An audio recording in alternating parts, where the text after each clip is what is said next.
কিছু ক্ষেত্রে আমার অভিজ্ঞতা বলে যে মায়ের গলব্লাডার হয়েছে, তাই মেয়ে খুব চিন্তাগ্রস্ত। কি করে আমি বেঁচে থাকব, কি করে গলব্লাডার স্টোন আমি এড়িয়ে যেতে পারবো। এবার দেখা যাক যে আপনার বংশগতিতে যদি গলব্লাডার স্টোন থাকে সেক্ষেত্রে তো আপনার রিস্ক থাকছেই, কিন্তু অন্য কিভাবে জীবনশৈলীর মাধ্যমে আপনি এরকম একটা অসুখ থেকে নিজেকে বাঁচিয়ে রাখতে পারবেন। খাওয়া দাওয়ার প্রসঙ্গে বলি, আপনি বারবার করে খাওয়ার অভ্যেস করুন। একসঙ্গে অনেকক্ষণ না খেয়ে থাকবেন না, আবার কিছুক্ষণ পরপরই সহজ পাচ্য খাবার খাবেন, যেটায় তেল, ঘি, মাখন, তৈলাক্ত খাবার, ফ্রাইড আইটেম, ফ্যাটি ফুড কম থাকবে, যেটায় গ্লাইসেমিক ইন্ডেক্স হঠাৎ করে মিষ্টি, বেশি মিষ্টি সেটাও কম থাকবে। অর্থাৎ হেলদি খাবারে যান। ভেজিটেবল, ফ্রুটস, ফল, শাকসবজি যত বেশি খাবেন তত ভালো থাকবেন। প্রসেসড মিট থেকে দূরে থাকুন।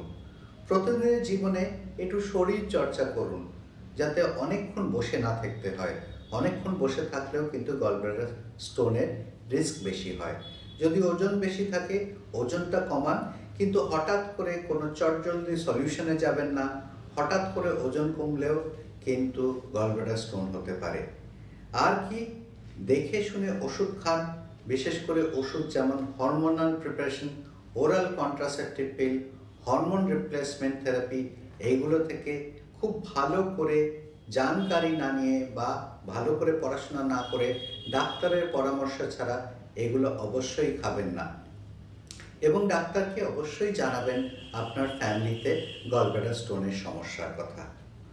আর কি করবেন? আর খাওয়া দাওয়া বললাম, ওজনের কথা বললাম, এক্সারসাইজের কথা বললাম, কিন্তু আরেকটা জিনিস না বললেই নয়, সেক্ষেত্রে ওষুধপত্র। বিশেষ কিছু অ্যান্টিবায়োটিক এবং লিপিড লোয়ারিং ড্রাগ আছে, যেখান থেকে গলব্লাডার স্টোন হওয়ার সম্ভাবনা বাড়ে। তাই এইগুলো থেকে দূরে থাকবেন। আর কিছু কিছু রোগ আছে যেখানে গলব্লাডার স্টোন হওয়ার সম্ভাবনা বেশি থাকে, যেমন সিরোসিস, যেমন থ্যালাসেমিয়া।